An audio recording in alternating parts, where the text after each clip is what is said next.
We're always telling you, you must exercise your power. You must not sit on the sidelines, and that there always are elections happening across the country that are happening in your state, in your county, in your city. Well, in Louisiana, there's an election tomorrow that deals with 4 constitutional amendments. These amendments deal with changing the tax law, establishing specialty courts, changing the dates of judicial elections, and things along those lines. Now, these, of course, we talk about constitutional amendments. That means that they're actually going to be placed in the Constitution. Okay, that means that's the law. It is very, very hard to actually change that. Well, you got folks there who are in Louisiana, African Americans, who have really been going around the state, really holding town halls and trying to get our folk to understand the impact of these elections. In fact, the powercoalition.org, they've been working with Gary Chambers, Inc. to do so. This is a graphic that they put up. You can access. I put this on all my social media outlets, y'all. So you can go grab it from my Instagram page, my Twitter page, fan base, Snapchat, TikTok, Facebook. I posted on all of them. And so they're saying, say no to all of the constitutional amendments. You see at the bottom right here, you got any problem voting, call 866-OUR-VOTE. You also have, of course, how you can find your polling place and district. You go to powercoalition.org/vote. And so, and again, so activist Gary Chambers Jr. has really been focused on this. So Gary hit me up today, and he said that, oh, these Republicans are real scared. And so they have been using, of course, using text messages that have been going to black folks. I saw somebody on posting on social media, they don't even live in Louisiana, and they got a text message. And so you might say, well, who are they utilizing? Who are they having push stuff out? Would you believe rapper 50 Cent? Now, 50 Cent just signed a 45-year lease agreement for his studio buildings in Shreveport, Louisiana. This is the video Gary sent me that they have been sending around with 50 Cent backing one of these constitutional amendments. I want y'all to listen. This is Curtis James Jackson. You might know me as 50 Cent. I have a special message for the people of Louisiana. As you may have heard, I'm now a proud Louisiana property and business owner working hard to bring film and television industry back to Louisiana. I'm working because I have an opportunity to use my influence and make real change in the communities. I want to see more jobs and prosperity in the state of Louisiana. This is why I support the Amendment 2 on your ballot this Saturday. You should too. Don't let anyone confuse you about the Amendment 2. It gives teachers permanent pay raise. It doubles senior citizens tax deduction. This is all good stuff. Voting in favor of the Amendment 2 makes common sense. And this is a bipartisan effort. Every Louisiana State Senate Democrat voted to get the Amendment 2 on the ballot. This one is about the people coming together. This is Curtis James Jackson. You might know me as 50 Cent. Okay. I have a special message. All right. Well, again, 50 Cent just showed up in Louisiana very recently. Let's talk to somebody who was a lifelong resident of Louisiana, activist Gary Chambers Jr. So, Gary, you sent me that this morning. So you heard 50 Cent there talking about Amendment 2. This is from the Power Coalition. They say this amendment would change some of Louisiana's rules about taxes, government spending, and teachers' pay. It is a grab bag of changes, but at its core, it cuts funding for early, special, and K-12 education, as well as roads and infrastructure maintenance. Explain. Thank you again, Roland, for having us be a part of this conversation. You know, I wish 50 would have tried something else today other than interfering in our politics. But the reality is it's about what's good for him. But the truth of this is, Roland, they are restructuring the entirety of our tax code to help people like 50 Cent. Out-of-state business owners are going to be able to get more money in tax deductions in order to pay for this.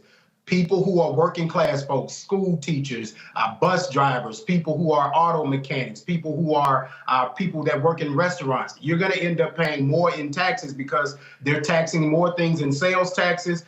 Teachers, this is a stipend that they're going to make permanent. It is not a raise. Teachers are not going to get any additional money in their pay. And a matter of fact, because of the changes in the sales taxes, their money is going to get ate up in more taxes rather than a serious substantive raise for our teachers.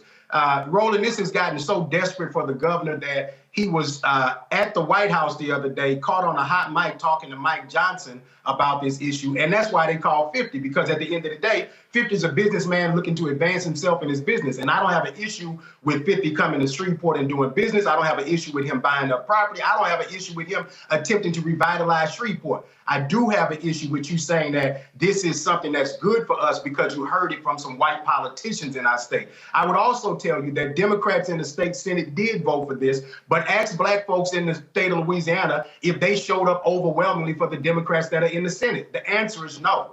We've had abysmal voter turnout in this state over the last couple of years. We've never had, in Baton Rouge, I looked this up recently, Roland, in Baton Rouge in the last 20 years, there's not been a single legislative race where 50% of the people showed up to vote. So it's telling me that a senator supported this is not telling me that this is what the people of the state of Louisiana support. Also, right now, 37% of turnout in the state of Louisiana is black. If 12 to 15% of white people agree with what black voters are saying right now in this state, we end up defeating the governor and sending a message to him and the state legislature that you got to do better than this. The other thing is, we don't need confusion. We're telling people to vote no on all four. To have 50 come in and say voting yes on two, that's entering in confusion to a simple message, no on all four, because they're all bad for the people of Louisiana. Did the Power Coalition, did you or any others, did 50 Cent reach out to black activists to talk to them about any of this? I've never had a conversation with 50. I reached out to you. I reached out to some other folks on the national level who I felt may have a relationship with the brother, because look, you may not know, okay? I'm trying to give the brother the benefit of the doubt. 50, you may not understand how this will hurt working class people, how this is gonna hurt poor people. You may not have read the legislation because it's such a complicated piece of legislation that people sued in order to have it removed from the ballot because the language is so long and complicated because it's confusing. The reality is this policy is gonna restructure our tax plan, cost poor people more money, help rich people keep more of their money, and it's a bad deal for the working class people of Louisiana. It is also disappointing when black folks who have acquired a certain level of wealth talk to wealthy white people to come then tell black folks what they ought to do. I think that's a disingenuous position. I can appreciate him coming into our state, but oh boy, mind your business when it comes to this one. So, and so here's the deal. Let's be real clear. Jeff Landry is MAGA to his core. And it's not like this is about black folk. Roland, you know what blows me about this? I wasn't going to go there, but I'm going to go there. 50 wouldn't say nothing about the national politics that impacts the entirety of black people in America. Couldn't get you to open your mouth about what black folks should do in the presidential election. Now we got the Department of Education being torn down, where black folks are questioning about so many funding mechanisms that take care of black children, special needs children. You use special needs children in your messaging while they're dismantling the Department of Education, and you're trusting the people who are aiding and abetting that process to govern the state of Louisiana with just and equitable policies. If you don't want to say nothing about the national politics where you have national influence, please don't come down here meddling in our local state issues when you have a platform to be able to influence black people all over this country. But it seems you only want to use that when it's beneficial to you, and I call bullshit on that. So let's go through these amendments for folk who don't understand. First off, Amendment 1 would allow the Louisiana legislature to create trial courts of specialized jurisdiction and provide Supreme Court original jurisdiction to discipline out-of-state lawyers. Walk us through that. So this basically says that if an out-of-state lawyer does something that the courts oppose, that they give them the ability to create special courts. Roland, you understand the complexities of what it takes to put something into the Constitution. This gives them broad powers to create new courts. We oppose that. While specialty courts can be a benefit, we don't want new broad sweeping powers for them to go in and create specialty courts that they're going to end up penalizing lawyers with. The Supreme Court of the state of Louisiana can already deal with out-of-state lawyers. We don't need a new court system to do it. More bureaucracy. All right. We talked about Amendment 2, so let's go to Amendment 3. It would allow the Louisiana legislature to decide which crimes could lead to a juvenile being tried as an adult. Additionally, this would allow lawmakers to change rules over time without needing a constitutional amendment. So right now, 80% of the kids in juvenile justice system in Louisiana are black kids. So we know that these laws are generated to lock up more black kids. But here's the reality.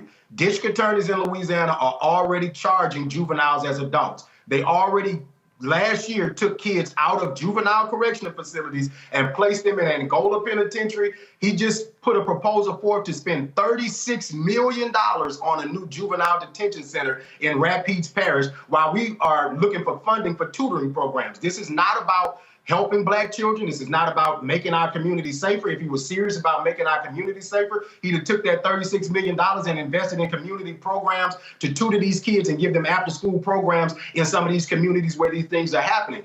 District attorneys already have the power to charge these juveniles as adults. What this would do is give the legislature the ability to throw a bunch more charges in there that they can put our kids in jail for. So a kid who stole a $500 cell phone could end up in an adult correctional facility. And the reality is you end up with kids that are more broken than they are fixed by that. We end up with kids that are tainted by the justice system rather than given the tools that they need to be successful in this life. And the last thing I'll say on that, Roland, is you don't get a Gary Chambers if rules like that existed in Louisiana, because I was a kid who was arrested for the first time at 12, arrested again at 16, and arrested again at 21. Never was I arrested for something that I was actually guilty of, okay? So let's be clear. Every black kid that gets in contact with the cops is not necessarily a criminal or wrong, but the system in this state should not become more punitive. It should become more prosperous and give young people the ability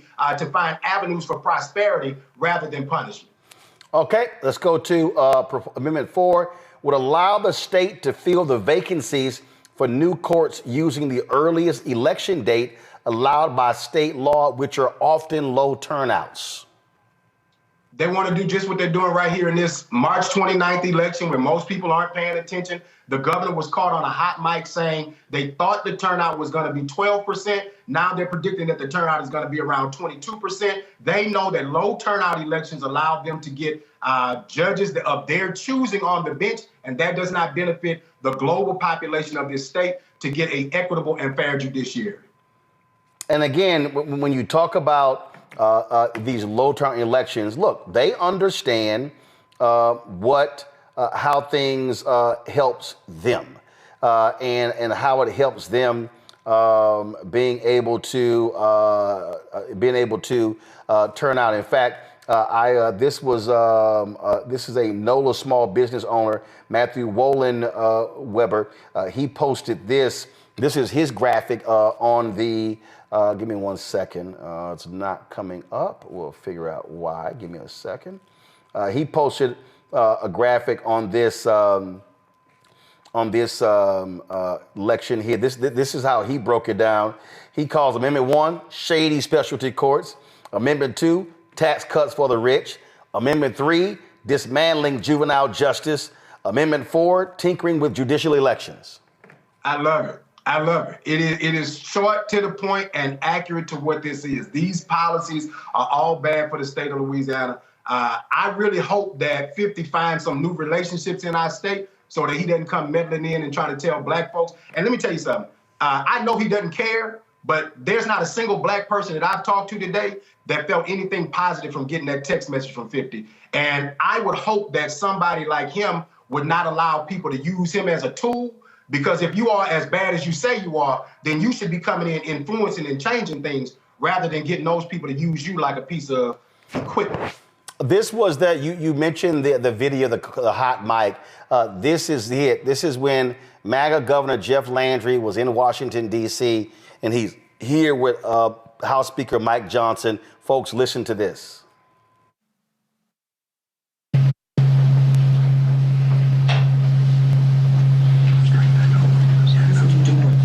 What's the anticipated turnout? Well, we thought it would be 12, but it looked like it might be 18%.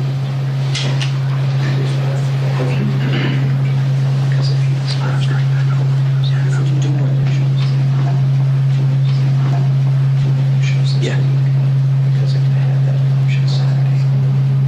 This week, 20% of Jefferson. Okay.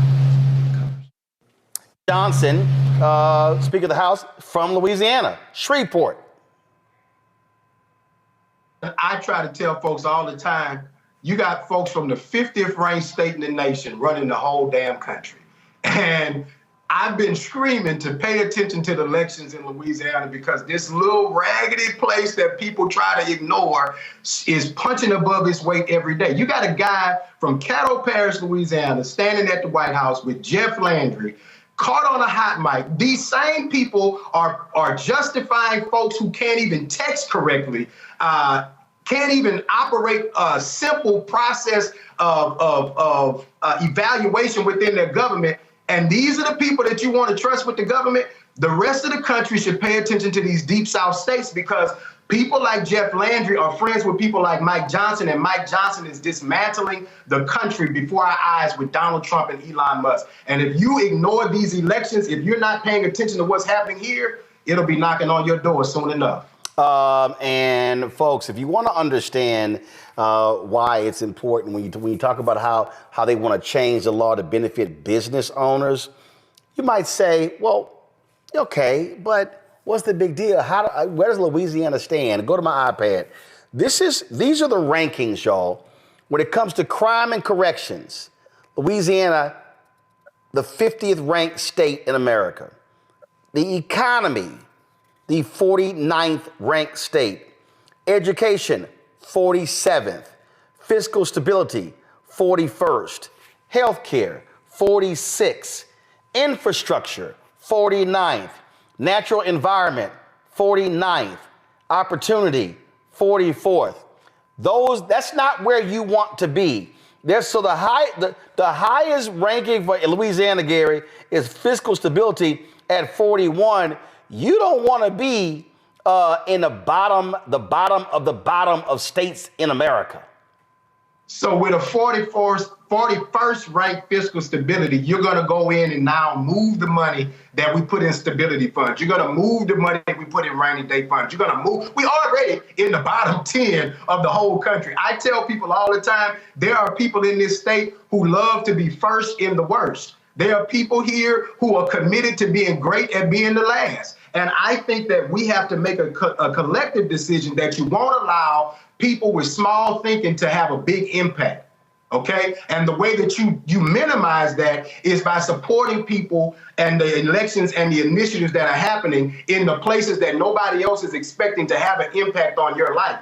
Trump understands that these people are simple-minded like Mike Johnson. Trump understands that they are linear focused on one thing, and that is white supremacy and religious control within this country. And whatever they do in order to make that happen, they don't care what it costs you or how uncomfortable it makes your life, as long as they accomplish that goal. They don't care how much Trump destroys other aspects of the government if it helps them accomplish their end goal, which is putting more mediocre white men in positions of power over you. Again, folks, big election tomorrow in Louisiana. Call your friends, post on social media, tell your folks to turn out. Black numbers are huge in Louisiana and can be the deciding factor in that state. And you're right. Listen, if black folks turn out in those numbers as you laid out, as you've been laying out in early voting, that could be the difference in this being defeated, Gary, and forcing the governor to have to come back to the table and, frankly, negotiate with the people on a real economic plan for Louisiana.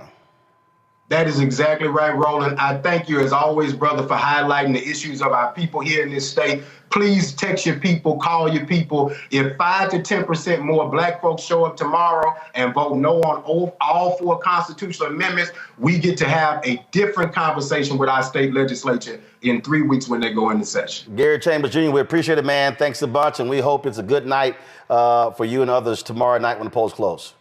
You know I'll be reaching out, Roland. Thank you. I appreciate it. Thanks a lot. Again, I just want to remind people that in Louisiana, polls open at 7 a.m. Central. 7 a.m. Central in Louisiana. They close at 8 p.m. Central. So let folks know, don't sit at home. Don't sit at home, folks. All right? Don't sit at home. Hello, I'm Isaac Hayes III, founder and CEO of Fanbase. Listen to what I'm about to tell you. The window to invest in Fanbase is closing. We've raised over $10.6 million of our $17 million goal. That means there's room for less than 6,370 people to invest in Fanbase for the average amount. The minimum to invest in Fanbase right now is $399. That makes you an owner in Fanbase today. Go to startengine.com/fanbase to invest. Why? Because current social apps have taken advantage of users for far too long, with content suppression, shadow banning, harmful racist content, and no real tools for monetization and equity. Fanbase has over 1.4 million users and counting, allowing anyone to reach all their following and monetize their content from day one. Social media is the new TV, and whoever owns the apps that distribute that content have the opportunity to own potential billion-dollar companies. While big platforms with uncertain futures are failing to serve their users, Fanbase is stepping up to fill the gap. Don't wait until it's too late. Invest now, invest for yourself and your future. Go to startengine.com/fanbase and own the next generation of social media.